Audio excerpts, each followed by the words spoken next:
I personally believe that the difficulties that we may have gone through these last 75 years, but continuing to be on the path of democracy, has extremely held us well today.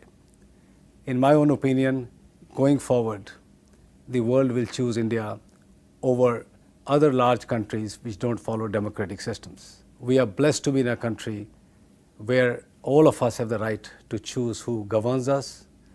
We are very fortunate that this democracy has actually strengthened over the last 75 years and is on the course to be, to my mind, a world example of being the best democracy. A digital infrastructure is relevant during good and bad times. It's one of those defensive sectors when we have seen the other parts of economy start to sometimes slow down or struggle with their growth factors. The digital side just does not stop. Even during pandemic, just the traffic moved from commercial centers onto homes. And I must say the companies all across the globe, and especially in India, did a fabulous job of ensuring when the traffic moved, they seamlessly moved their network dimensions towards the home traffic and were able to handle the massive surge in traffic. The consumption did not go down. Coming out of pandemic, we have not seen again a surge of traffic going up. It's got more rebalanced again into commercial and domestic centers, but the overall consumption pattern keeps on going up. So I would say digital infrastructure is really just starting in some sense. There is so many new use cases that are going to come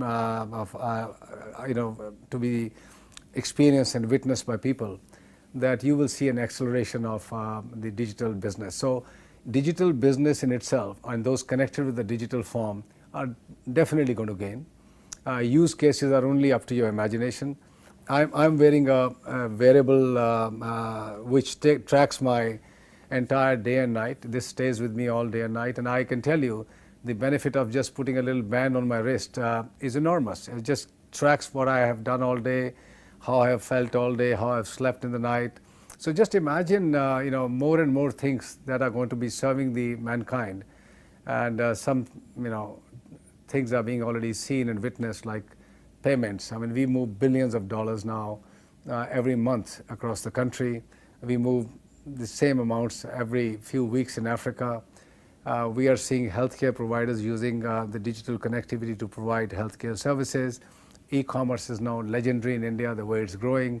Food delivery, shared economy like Uber and Ola cars and all. Almost everything is dependent on this. And is it any, therefore, surprise that large capital that is coming from outside, which is seeing the surge in FDI, coming in, is in the area of technology. Large amounts of money is moving into technology. To have just under 100 unicorns, out of which 60% came in the last just 2 years during pandemic, is unbelievable achievement for a country anywhere in the world. So I remain very, very optimistic about the potential of digital India and all those players who are going to be participating in the digital ecosystem. But do keep in mind, as we go forward now into the era of 5G, when Industrial 4.0 comes into being, the automobile manufacturers, the pharmaceutical companies, almost every part of our ecosystem, hospitals, will start to benefit from a digital economy, become more efficient, more profitable, and able to service customers at lowest cost. What is 5G? What does it do for us? It provides us massive capacities, which means suddenly from this video call, I could be virtually standing in front of you in a hologram form and in a full, in a sense, more or less a virtual human form, and addressing this audience in a much more remarkable way, because that can be delivered through 5G. The latency, which I'm sure the current video must be experiencing, completely goes away. Doctors are sitting in urban centers, having a machine in a remote small village, will be able to operate on patients seamlessly without worrying about any extra bleed or not putting a stitch in time or not being able to see the real life experience going on there on the patient. All that changes. There are going to be multiple use cases when you start to see flying taxis, drones all over us in the sky, And that's what you have to conjure as an image and work towards creating those use cases to then see the power of 5G. And 5G, of course, will give you a faster download of videos within milliseconds, and you'll be able to experience your videos much better. But I would say that's really the base part of it. I am more excited about what it can do. Today, our armed fleets, fighter jets, for example, have to communicate with each other in emergencies. You can't do it on a geosat-based networks. You'll have to do it on low latency, high-speed networks.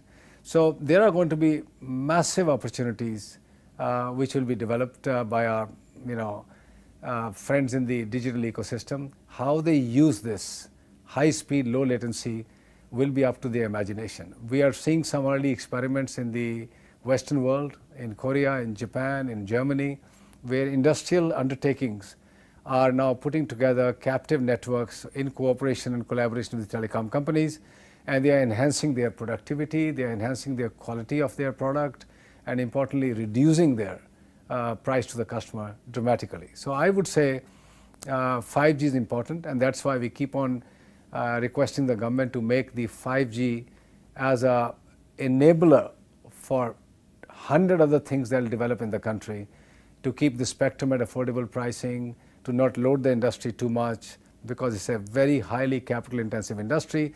In the end, we will deliver to this country very, very high quality 5G network with high speeds, low latency, and the ability to slice and dice the network for individual needs.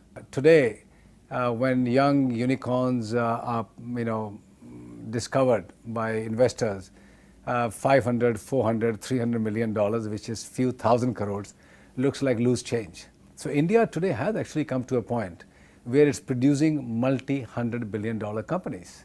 There are so many companies which are in that bracket now at the high end. There are companies in the tens of billions of dollars. So my own view is that if we are comparing with Google, Apple, which are in the US, where tens of billions of hundreds of billions have not been a new discovery but has been there for a long period of time, give India 10, 15, 20 years, you will start to see $100 billion level of companies being in scores, in 20s, and they will probably be a $500 billion company or $1 trillion company emerging out of India during hopefully my lifetime.